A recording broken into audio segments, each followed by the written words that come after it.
Hi friends, అందరూ ఎలా ఉన్నారు? మీరందరూ బాగుండాలని నేను మనస్ఫూర్తిగా కోరుకుంటున్నాను.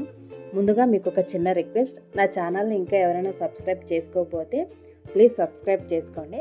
అండ్ అలాగే ఈ ఛానల్ని మీ ఫ్రెండ్స్కి ఆర్ రిలేటివ్స్కి షేర్ చేయండి. ఈరోజు వీడియో ఏంటి అంటే చికెన్ కర్రీ చేశాము. ఎలా చేశాము పక్క ఈ రెసిపీకి ఈ కొలతలతో మనం చేస్తే సూపర్ టేస్టీ వస్తుందండి. అందుకే నేను వీడియో తీసి నేను మీకు చూపించడం అనేది జరుగుతుంది. నేను చెప్పిన కొలతలతో మీరు చేశారంటే మాత్రం సూపర్ టేస్టీగా ఉంటుంది. ఇంకెందుకు ఆలస్యం, మనం వీడియోలోకి వెళ్ళిపోదాం. ఇక్కడ నేను చూపిస్తున్నా కదండి, ఇది నాటుకోడి చికెన్ అన్నమాట, 2 కేజీలు. సో దీన్ని ఒకసారి బాగా వాష్ చేయండి. వాష్ చేసి రెడీగా పక్కన పెట్టుకోండి. అండ్ దీనికి కావాల్సిన మసాలాలు ఏంటి అనేది మనం ఇప్పుడు ఈ వీడియోలో తెలుసుకుందాం.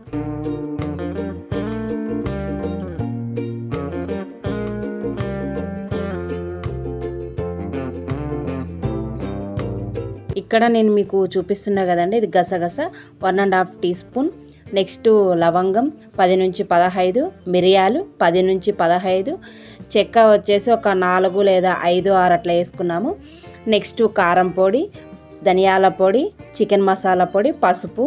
కారం పొడి 2 teaspoons, chicken masala 2 teaspoons, పసుపు 1/2 టీ స్పూన్ ఆరు 1/2 టీ స్పూన్ వేసుకోవాలి. చికెన్ మసాలా పొడి కూడా మేము ఇందులోనే యాడ్ చేసాము. నెక్స్ట్ ధనియాల పొడి 2 టీ స్పూన్స్ వేసామండి, ధనియాల పొడి. సో ఇది ఎంత బాగుంటే మనకు అంత టేస్ట్ వస్తుంది కదా, ఇది కూడాను. అండ్ చికెన్ మసాలా పొడి వేస్తే ఈ 2 టేస్ట్ వస్తుంది. నెక్స్ట్ వచ్చేసి వెల్లుల్లి 4 లేదా 5 తీసుకున్నాము.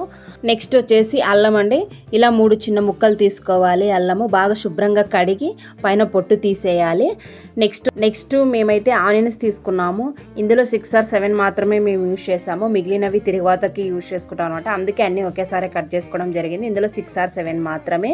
నెక్స్ట్ కొబ్బరి వచ్చేసి 2 కప్పుల కొబ్బరిని ఇలా చిన్న ముక్కలు కట్ చేసి మేము తీసుకోవడం అనేది జరిగింది.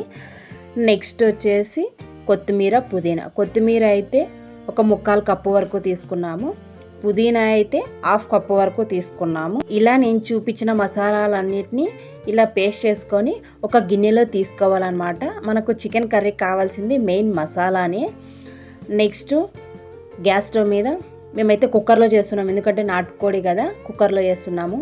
ఒక గంటె ఆయిల్ వేసాము, అందులో ఆవాలు, నెక్స్ట్ ఆనియన్స్, నెక్స్ట్ వచ్చేసి కరివేపాకు వేసాము.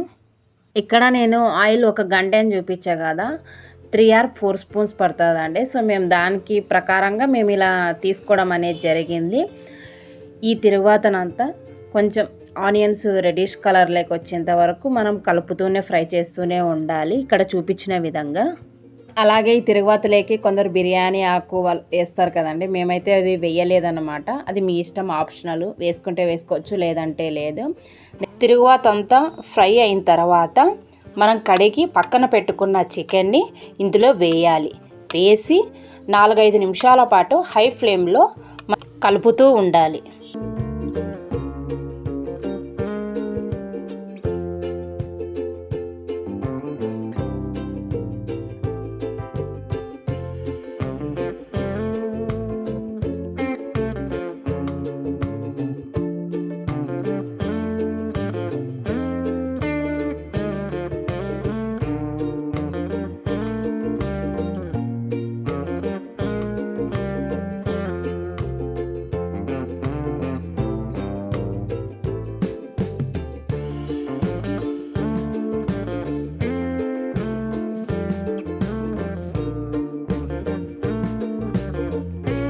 మళ్ళీ మనం మధ్యలో ఇలా గరిటెతో తిప్పుతూ ఉండాలి, ఎందుకంటే కింద మాడిపోకుండా కిందది పైకి పైది కిందికి వచ్చేలా మనం ఇలా తిప్పుతూ ఉండాలి. అండ్ అలాగే దీనికి సరిపడా సాల్ట్ను కూడా మనము ఇందులో ఇప్పుడే యాడ్ చేసుకోవచ్చు. మేమైతే 2 to 3 టీ స్పూన్స్ యాడ్ చేసాము. సో మీ టేస్ట్ని బట్టి మీరు యాడ్ చేసుకోవచ్చు. అండ్ అలాగే నేను చెప్పా కదండి, మసాలా అంతా వేసి పక్కన పెట్టుకోవాలి అని, ఆ మసాలాని ఇక్కడ వేయాలి. ఇప్పుడు ఈ మసాలా వేసిన తర్వాత అంతా ఒకసారి అలా బాగా కలపాలి, కిందిది పైకి పైనుంచి కిందికి అలా మొత్తం చికెన్ ముక్కలకు మసాలా అంతా పట్టేలా మనం బాగా కలపాలి.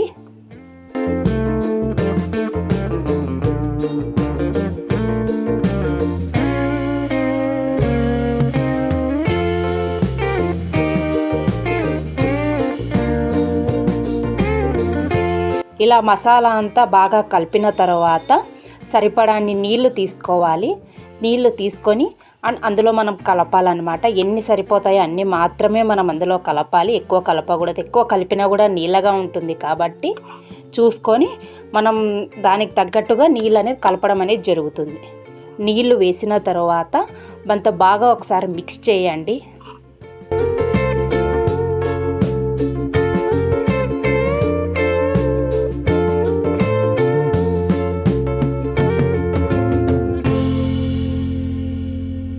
అండ్ ఇక్కడ చూడండి, మీరు మరీ అంత నీళ్ళగా లేకుండా అంత గట్టిగా లేకుండా మీడియం రకంగా మేమైతే వాటర్ అనేది పోయడం అనేది జరిగింది.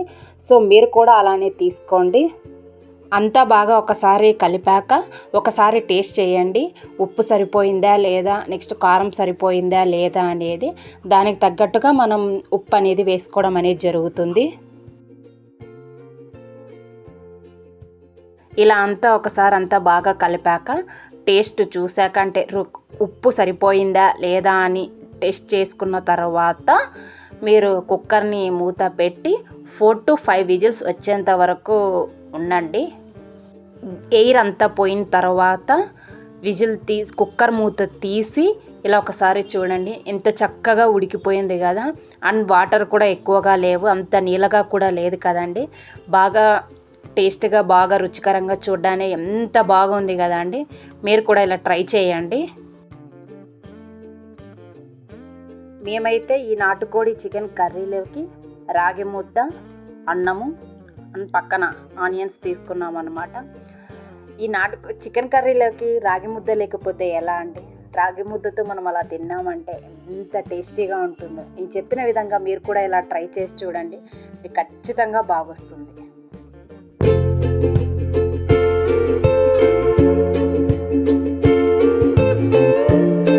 ఇది అండి నాటుకోడి చికెన్ కర్రీ గురించి నేను ఈ వీడియోలో చెప్పడం జరిగింది. Thanks for watching this video.